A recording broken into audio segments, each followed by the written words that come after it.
Ja, ik heb het OSG ook gezien, maar dat leek me niet zo'n hele leuke school. Mini-ideale school? Ja. Moet ik dat nog zeggen? Ja, ik ken. Oh,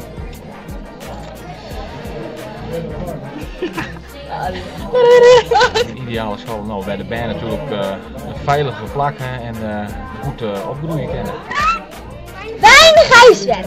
Voor mij is die ideale school gezellig, groot en mooi. Pornogo is klussen! De ideale school is voor mij alleen maar knutselen, tekenen en computer. Hoi, hoe gaat ie erbij? Doe het. En met hij? Ik doe het. Hoe is het op school? Ik ben enig hier op het Barnego in Heerenveen. Ik. Om de balken weg. En wat dust je dan al zo al? Om wat naar school gaan, wist je? Op de fiets? Ja, zo ongeveer. Oh, ik snap het. Ja, ik fiets altijd mijn dij op, wist je? Oh ja.